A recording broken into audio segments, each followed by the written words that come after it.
The article Turning from Sin and Purposing New Obedience from TableTalk Magazine draws us into the story of Zacchaeus in Luke chapter 19, verses 8 through 10, where grace stoops low and a heart once tight-fisted bursts open with generosity and resolve.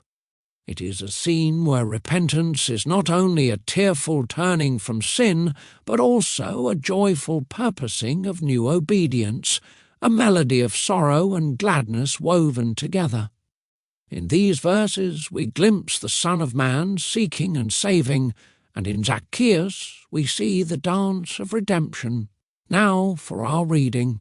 And Zacchaeus stood and said to the Lord, "Look, Lord, I give half of my goods to the poor, and if I have taken anything from anyone by false accusation, I restore fourfold."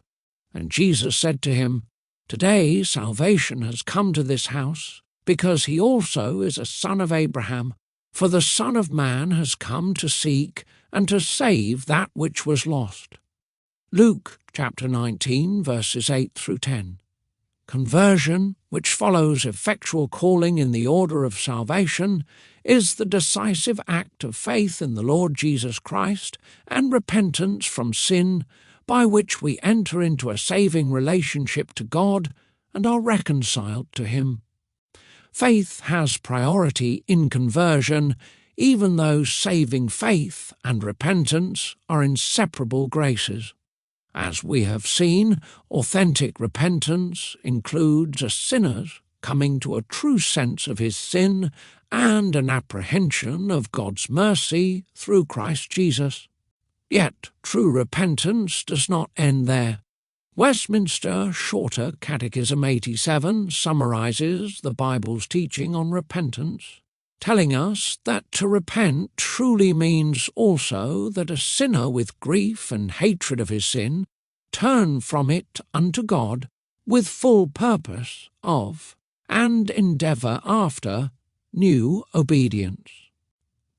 We see here not only that repentance includes a sense of how our sin is against the Lord, but also that repentance means that we mourn and hate the sin itself.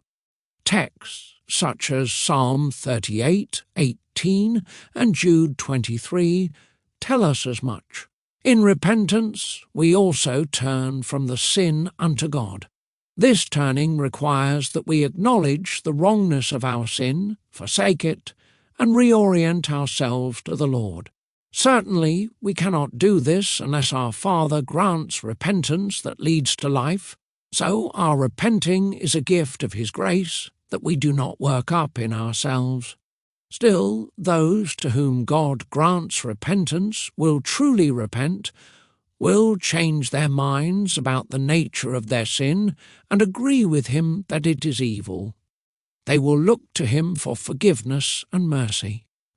Finally, as the Catechism tells us, when we repent, we resolve to obey and start endeavouring to do so. Authentic repentance does not simply involve saying sorry and moving on, but it requires the amendment of our lives.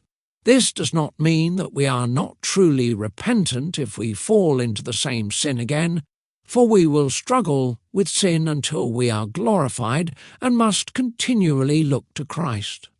It does mean that we are striving to follow Jesus more and more every day. Today's passage gives an illustration of this endeavouring after new obedience. When Zacchaeus, the tax collector, received Christ, he did not simply say that he was sorry for his sin, but he restored what he had stolen from others, as required by God's law. In his repentance, he pursued obedience to the Lord's commandments. Repentance, without endeavouring after new obedience, is not repentance at all. We do need to say that we are sorry and feel sorrow in our hearts, but our repentance is incomplete if we are not seeking to obey the Lord where we have in fact disobeyed Him.